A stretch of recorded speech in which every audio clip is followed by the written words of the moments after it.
بسم الله الرحمن الرحیم. اکسل کې مونږ درس چې دی فارمټ کې چې دی هایټ ان هایټ درس وایو چې رو کالم هایټ کې او بیرته څنګه شو کوي. راځو لومړی مثال زه دغه رو ته یو کلر ورکوم. دغه رو ته زه غواړم چې دا هایټ کم. راځو هایډ روز دلته مو سلیکټ وکړه، کلیک کوئ او دې ځای نه راځئ هایډ روز باندې کلیک کوئ او رو ګوره هایټ شو ورکه شو. دا په پرنټ کې هم نه راځي. که چېرته غواړئ چې بېرته یې شو کوئ دلته راځئ ان هایډ روز، بېرته به روز پیدا شي. مثال غواړم دغه بي کالم دی د پوسټ، زه غواړم دا هایټ کړم نو دې ځای نه راځئ هایټ کالم باندې کلیک کوئ، کالم هایټ شو. بېرته یې شو کوئ بېرته به شو کېږي. ګورئ که چېرته زه راشم اوس دې خوا مې کلیک وکړ، زه راځم ان هایټ کالم باندې کلیک کوم، نه شو کېږي. تاسې به بیا سلیکشن وکړئ، کومه ساحه کې مو چې کالمونه هایټ کړي وي روګانې هغه به سلیکټ کړئ او دلته به راشئ ان هایټ کالم باندې به کلیک وکړئ، کوم کالم چې هایټ وي هغه به درته شو شي. بله خبره دا کوي چې شیټ هایټ شیټ غواړئ دغه شیټ 1 دی دا کوم کې چې موږ دا لیکل کړي دا هایټ کوئ نو دې ځای نه راشئ په څه باندې کلیک وکړئ هایټ شیټ باندې کلیک. موږ سره ګورئ یو شیټ موجود دی، که چېرې تاسو سره یو شیټ هم موجود نه وي او یوازې یو شیټ وي باید تاسې بل شیټ واخلئ، باید دا هایټ کړئ. بېرته راځو ان هایټ شیټ باندې کلیک کوو نو دې ځای نه راځو ان هایټ شیټ باندې کلیک وکړئ. کوم شیټ بېرته شو کوئ شیټ 1 اوکې که دې ځای نه بېرته شو. بیا راځئ بله خبره د رینیم شیټ ته، غواړو دا شیټ 1 دی زه دا رینیم کوم، رینیم باندې کلیک وکړئ، دې ته یو نوم ورکړئ. مثال زه ورته لیکم چې امپلای د کارمندانو شیټ ته انټر یې کړئ، دې ځای نه مو دا ورکړه. یا دې ځای نه راځئ دا رینیم چې دی تاسو کولی شئ دلته ډبل کلیک کوئ، په دې باندې هم کولی شئ. مثال زه صرف نوم ورکوم چې ای ام پی، یا په دې باندې رایټ کلیک وکړئ دلته راځئ رینیم باندې کلیک کوئ، دلته هم کولی شئ چې رینیم تاسې ورکړئ، مثال هر یو شی چې نوم ورکوئ. بیا راځو دې باندې رایټ کلیک کوو، هلته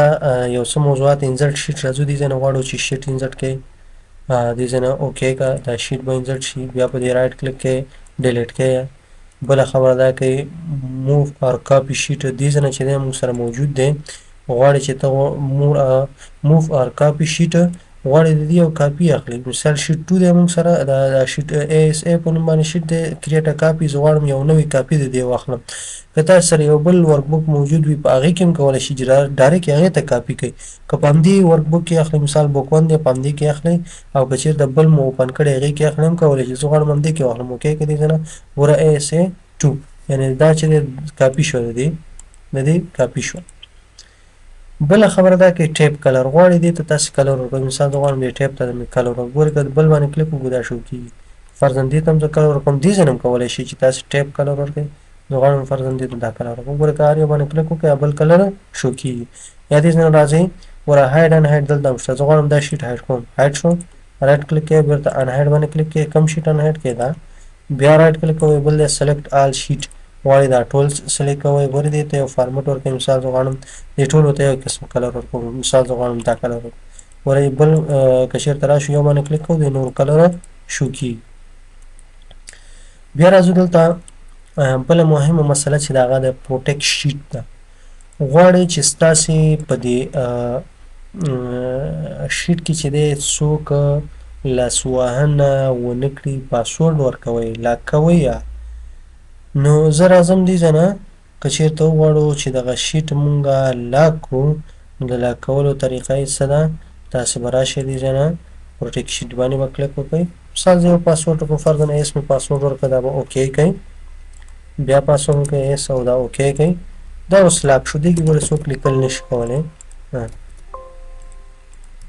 لیکل نشي کولی. که تاسو غواړئ یو خاص ساحه کې دی بېرته راځو دا ان پروټیکټ کوو او پاسورډ ورکړو اوکې ان پروټیکټ شو. اوس پکې ایډیټ کړئ، تاسو وایئ چې یو خاص ساحه ده چې په هغې کې دی لیکل کېږي نورو کې دې نه کېږي. مثال زه غواړم فرضاً دا نومونو کې دې صرف تغییر راځي بس،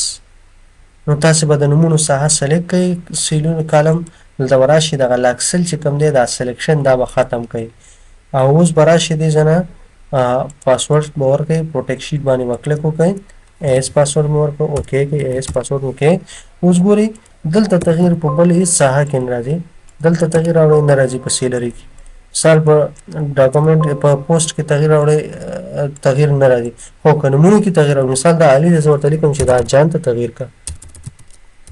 ګورئ دلته ایډیټ کېږي مثال خان دې زه ورته لیکم چې دا نور ته تغییر کړه صرف په دې ساحه کې ایډیټ کېږي نو په دې طریقه تاسې چې غواړئ هر څومره ساحې وي زه به دا بېرته ایس پاسورډ راکړم زه غواړم مثال فرضاً په دې ځای کې دې ایډیټ وشي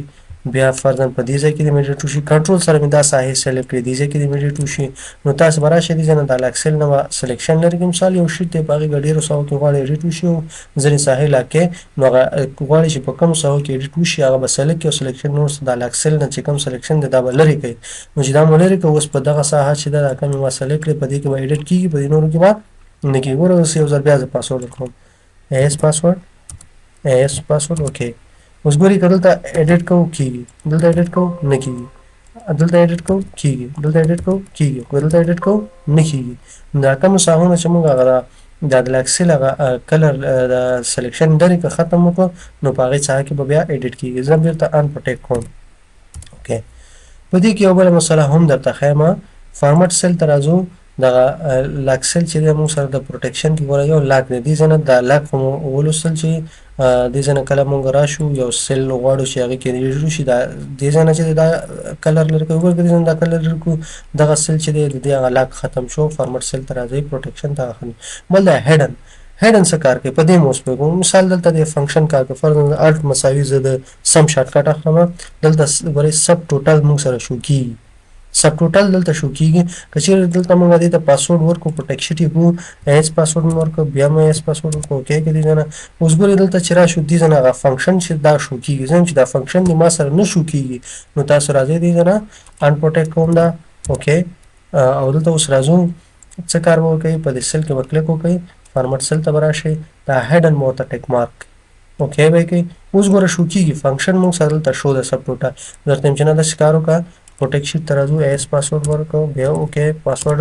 اوس دې ځای نه ګورئ که دې باندې کلیک وکړو هغه پاسورډ چې کوم دی موږ سره دا فنکشن چې کوم ده یا فارموله هغه دلته نه شو کېږي نو که چېرته تاسو یو فارمټ برابر کړی وي او غواړئ په هغې کې هغه فنکشن یا فارمولې شو نه شي نو په دې طریقه تاسو کولی شئ چې هایډ یې کړئ